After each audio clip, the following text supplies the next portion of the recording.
ಓಂ ಶಾಂತಿ. ಇಂದಿನ ದಿನಾಂಕ 5/9/2024. ಪ್ರಾರ್ಥ ಮುರುಳಿ. ಬಾಪ್ದಾದ ಮಧುಬನ. ಮಧುರ ಮಕ್ಕಳೇ, ನಿಮಗೆ ಇಲ್ಲಿ ಪ್ರವೃತ್ತಿ ಮಾರ್ಗದ ಪ್ರೀತಿಯು ಸಿಗುತ್ತದೆ, ಏಕೆಂದರೆ ತಂದೆಯು ಹೃದಯಪೂರ್ವಕವಾಗಿ ನನ್ನ ಮಕ್ಕಳೇ ಎಂದು ಹೇಳುತ್ತಾರೆ. ತಂದೆಯಿಂದ ಆಸ್ತಿಯೂ ಸಿಗುತ್ತದೆ. ಈ ಪ್ರೀತಿಯನ್ನು ದೇಹಧಾರಿ ಗುರುಗಳು ಕೊಡಲು ಸಾಧ್ಯವಿಲ್ಲ. ಪ್ರಶ್ನೆ: ಯಾವ ಮಕ್ಕಳ ಬುದ್ಧಿಯಲ್ಲಿ ಜ್ಞಾನದ ಧಾರಣೆಯಾಗಿರುತ್ತದೆ? ಯಾರು ತೀಕ್ಷ್ಣ ಬುದ್ಧಿಯವರಾಗಿರುತ್ತಾರೆ ಅವರ ಲಕ್ಷಣಗಳೇನಾಗಿರುತ್ತದೆ? ಉತ್ತರ: ಅನ್ಯರಿಗೆ ತಿಳಿಸುವ ಉಮಂಗವಿರುವುದು. ಅವರ ಬುದ್ಧಿಯು ಮಿತ್ರ ಸಂಬಂಧಿಗಳು ಮುಂತಾದವರಲ್ಲಿ ಅಲೆದಾಡುವುದಿಲ್ಲ. ಯಾರು ಸೂಕ್ಷ್ಮ ಬುದ್ಧಿಯವರಾಗಿರುತ್ತಾರೆಯೋ ಅವರು ಓದುವುದರಲ್ಲಿ ಎಂದೂ ಸಹ ಆಕಳಿಕೆ ಇತ್ಯಾದಿಗಳೇನೂ ಬರುವುದಿಲ್ಲ. ಎಂದೂ ಸಹ ಶಾಲೆಯಲ್ಲಿ ಕಣ್ಣುಗಳನ್ನು ಮುಚ್ಚುವುದಿಲ್ಲ. ಯಾವ ಮಕ್ಕಳು ಚಂಚಲ ಬುದ್ಧಿಯವರಾಗಿ ಕುಳಿತಿರುತ್ತಾರೆ, ಯಾರ ಬುದ್ಧಿಯು ಆ ಕಡೆ ಈ ಕಡೆ ಅಲೆಯುತ್ತಿರುತ್ತದೆಯೋ ಅವರು ಜ್ಞಾನವನ್ನು ಅರ್ಥ ಮಾಡಿಕೊಳ್ಳುವುದಿಲ್ಲ. ಅವರಿಗೆ ತಂದೆಯನ್ನು ನೆನಪು ಮಾಡುವುದು ಬಹಳ ಕಷ್ಟವಾಗುತ್ತದೆ. ಓಂ ಶಾಂತಿ. ಇದು ತಂದೆ ಮತ್ತು ಮಕ್ಕಳ ಮಿಲನವಾಗಿದೆ. ಗುರುಗಳು ಮತ್ತು ಶಿಷ್ಯರ ಮೇಳವಂತೂ ಅಲ್ಲ. ಗುರುಗಳಿಗೆ ಈ ದೃಷ್ಟಿ ಇರುತ್ತದೆ, ಇವರು ನಮ್ಮ ಶಿಷ್ಯರು ಅಥವಾ ಇವರು ಅನುಯಾಯಿಯಾಗಿದ್ದಾರೆ ಅಥವಾ ಜಿಜ್ಞಾಸು ಆಗಿದ್ದಾರೆ. ಇದು ಕನಿಷ್ಠ ದೃಷ್ಟಿಯಾಯಿತಲ್ಲವೇ? ಅವರು ಆ ದೃಷ್ಟಿಯಿಂದಲೇ ನೋಡುತ್ತಿರುತ್ತಾರೆ, ಆತ್ಮವನ್ನು ನೋಡುವುದಿಲ್ಲ. ಅವರು ಶರೀರಗಳನ್ನೇ ನೋಡುತ್ತಾರೆ ಮತ್ತು ಶಿಷ್ಯರು ಸಹ ದೇಹಾಭಿಮಾನಿಯಾಗಿಯೇ ಕುಳಿತುಕೊಂಡಿರುತ್ತಾರೆ. ಅವರನ್ನು ತನ್ನ ಗುರುಗಳೆಂದು ತಿಳಿಯುತ್ತಾರೆ. ಇವರು ನಮ್ಮ ಗುರುವಾಗಿದ್ದಾರೆ ಎಂಬ ದೃಷ್ಟಿಯೇ ಇರುತ್ತದೆ. ಗುರುಗಳಿಗೆ ಬಹಳ ಗೌರವವನ್ನು ಕೊಡುತ್ತಾರೆ. ಇಲ್ಲಂತೂ ಬಹಳ ವ್ಯತ್ಯಾಸವಿದೆ. ಇಲ್ಲಿ ತಂದೆಯೇ ಮಕ್ಕಳಿಗೆ ಗೌರವ ಕೊಡುತ್ತಾರೆ, ಏಕೆಂದರೆ ಈ ಮಕ್ಕಳಿಗೆ ಓದಿಸಬೇಕು ಎಂಬುದು ತಂದೆಗೆ ಗೊತ್ತಿದೆ. ಈ ಸೃಷ್ಟಿ ಚಕ್ರವು ಹೇಗೆ ಸುತ್ತುತ್ತದೆ? ಬೇಹದ್ದಿನ ಚರಿತ್ರೆ ಭೂಗೋಳವನ್ನು ತಿಳಿಸಬೇಕಾಗಿದೆ. ಆದರೆ ಆ ಗುರುಗಳ ಮನಸ್ಸಿನಲ್ಲಿ ಮಕ್ಕಳೆಂಬ ಪ್ರೀತಿ ಇರುವುದಿಲ್ಲ. ತಂದೆಯ ಬಳಿಯಂತೂ ಮಕ್ಕಳೆಂಬ ಪ್ರೀತಿ ಇರುತ್ತದೆ ಮತ್ತು ಮಕ್ಕಳಿಗೂ ಸಹ ತಂದೆಯ ಪ್ರತಿ ಪ್ರೀತಿ ಇರುತ್ತದೆ.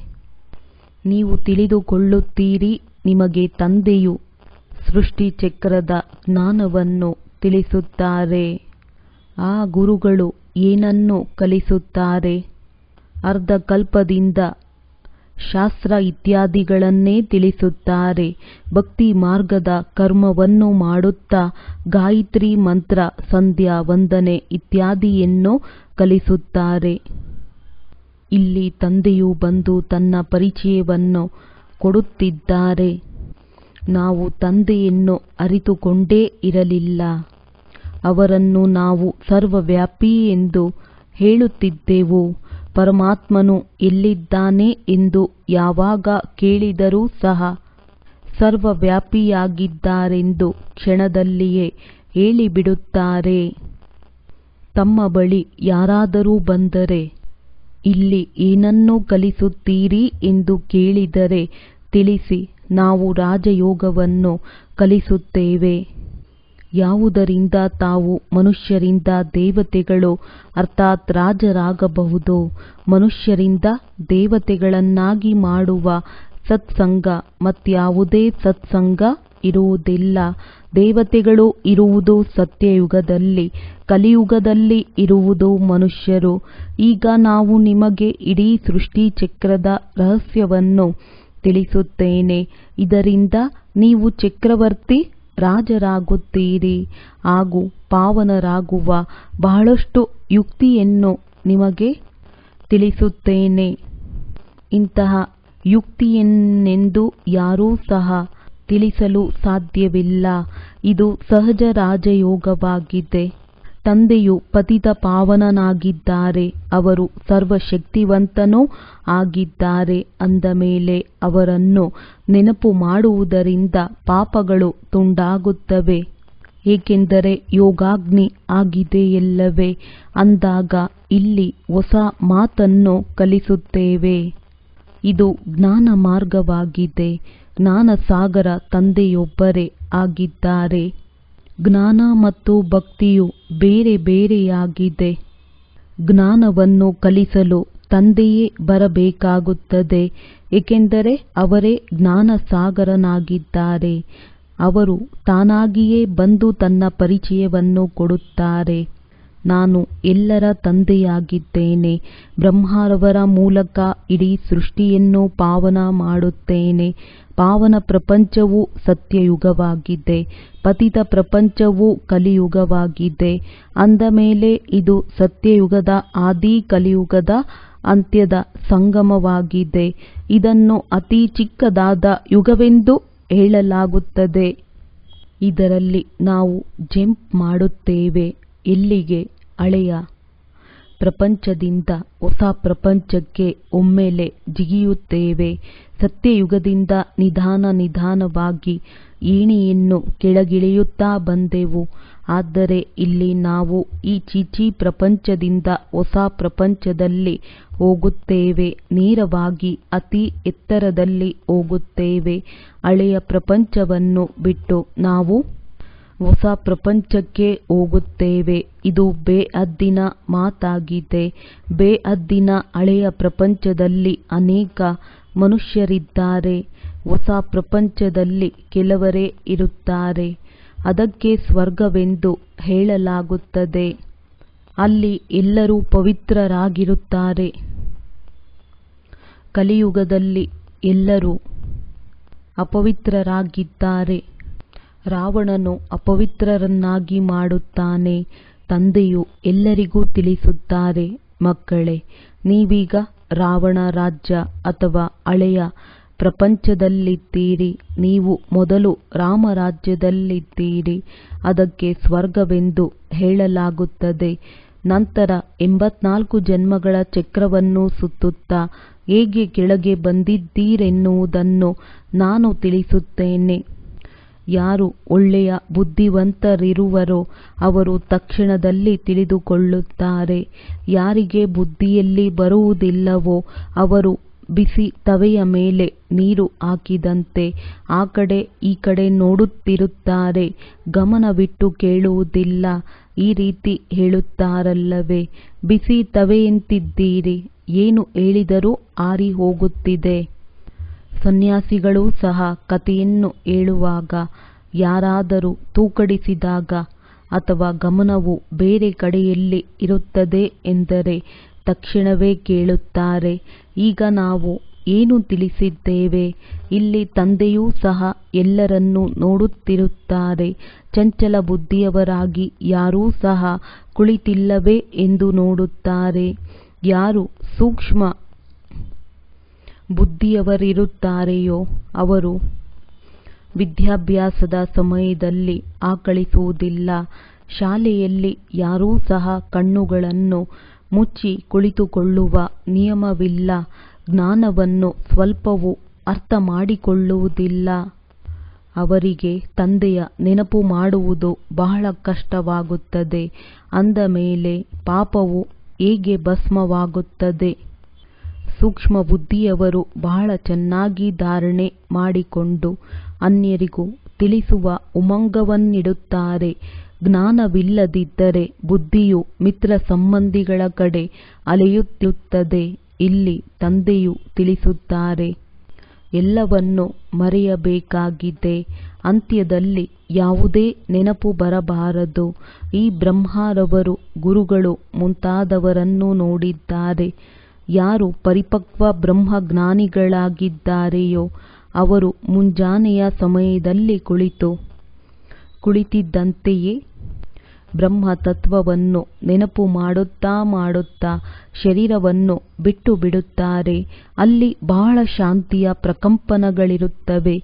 ಅವರು ಬ್ರಹ್ಮ ತತ್ವದಲ್ಲಿ ಲೀನವಾಗಲು ಸಾಧ್ಯವಿಲ್ಲ. ಪುನಃ ತಾಯಿಯ ಗರ್ಭದಿಂದ ಜನ್ಮವನ್ನು ತೆಗೆದುಕೊಳ್ಳಬೇಕಾಗುತ್ತದೆ. ತಂದೆಯು ತಿಳಿಸಿದ್ದಾರೆ. ವಾಸ್ತವದಲ್ಲಿ ಮಹಾತ್ಮನೆಂದು ಕೃಷ್ಣನಿಗೆ ಹೇಳಲಾಗುತ್ತದೆ.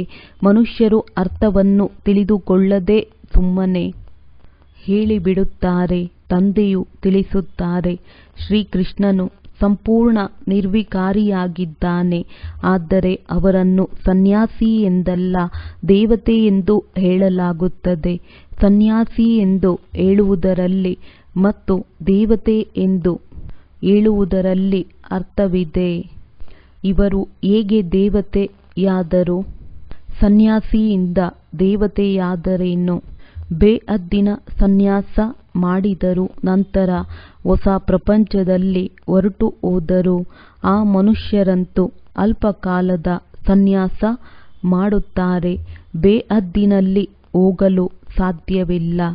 ಮತ್ತೆ ಹದ್ದಿನಲ್ಲಿಯೇ ವಿಕಾರದಿಂದ ಜನ್ಮವನ್ನು ತೆಗೆದುಕೊಳ್ಳಬೇಕಾಗುತ್ತದೆ.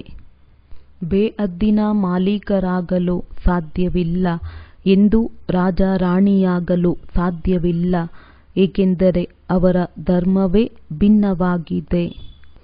ಸನ್ಯಾಸ ಧರ್ಮವು ದೇವಿ ದೇವತಾ ಧರ್ಮವಲ್ಲ. ಸನ್ಯಾಸ ಧರ್ಮದವರು ದೇವಿ ದೇವತಾ ಧರ್ಮದ ಜ್ಞಾನವನ್ನು ಕೊಡಲು ಸಾಧ್ಯವಿಲ್ಲ. ಅಂದ ಮೇಲೆ ಗೀತೆ ಇತ್ಯಾದಿಯನ್ನೇಕೆ ತೆಗೆದುಕೊಳ್ಳುತ್ತಾರೆ? ಇದೆಲ್ಲವೂ ಅಧರ್ಮವಾಗಿದೆ. ಆದ್ದರಿಂದ ತಂದೆಯು ತಿಳಿಸುತ್ತಾರೆ, ನಾನು ಅಧರ್ಮದ ವಿನಾಶ ಮಾಡಿ ದೇವಿ ದೇವತಾ ಧರ್ಮದ ಸ್ಥಾಪನೆ ಮಾಡುತ್ತೇನೆ. ಉಳಿದಂತೆ ಇವರೆಲ್ಲರೂ ಅಧರ್ಮವನ್ನೇ ಮಾಡುತ್ತಿರುತ್ತಾರೆ.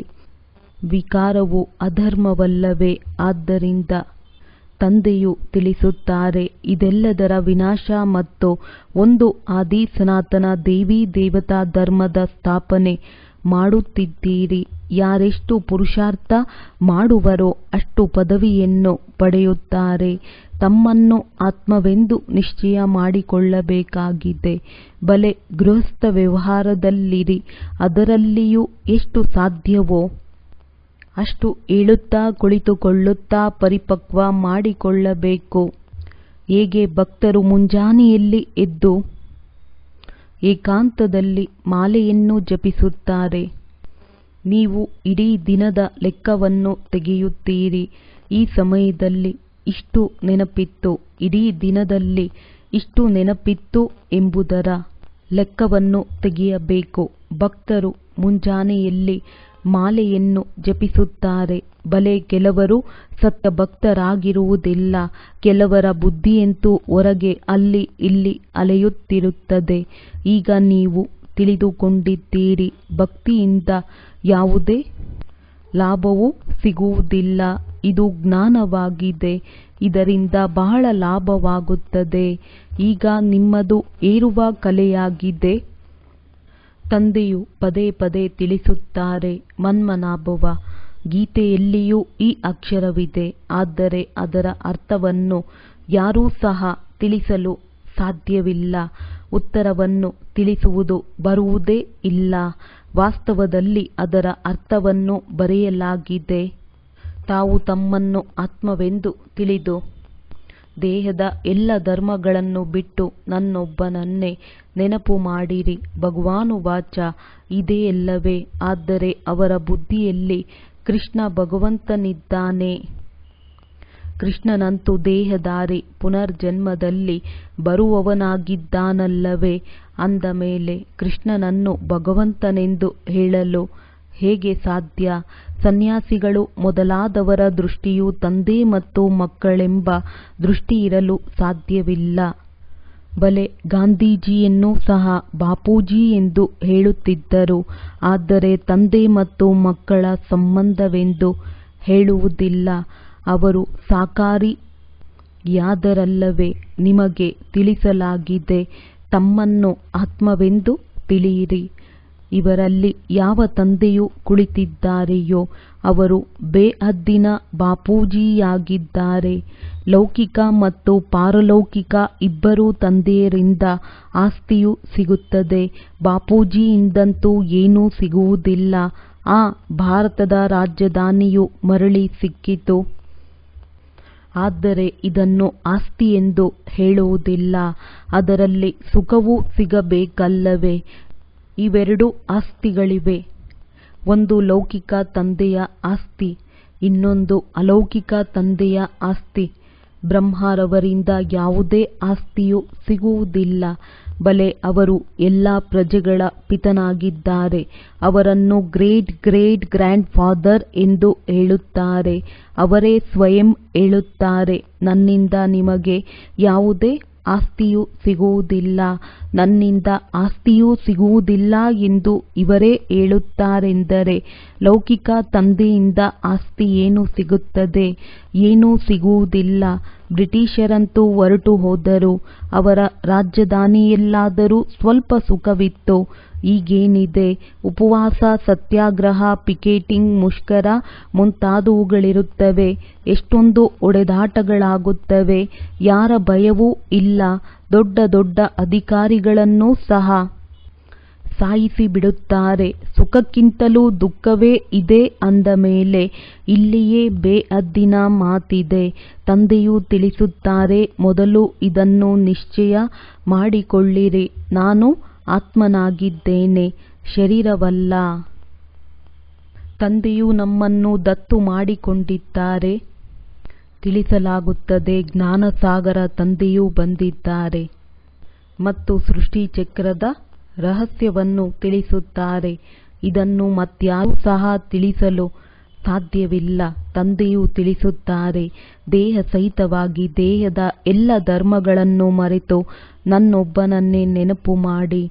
ಅವಶ್ಯವಾಗಿ ಸತೋಪ್ರಧಾನರಾಗಬೇಕು ಎಂಬುದು ನಿಮಗೆ ಗೊತ್ತಿದೆ. ಈ ಹಳೆಯ ಪ್ರಪಂಚದ ವಿನಾಶವಂತೂ ಆಗಲೇ ಬೇಕಾಗಿದೆ. ಹೊಸ ಪ್ರಪಂಚದಲ್ಲಂತೂ ಕೆಲವರೇ ಇರುತ್ತಾರೆ.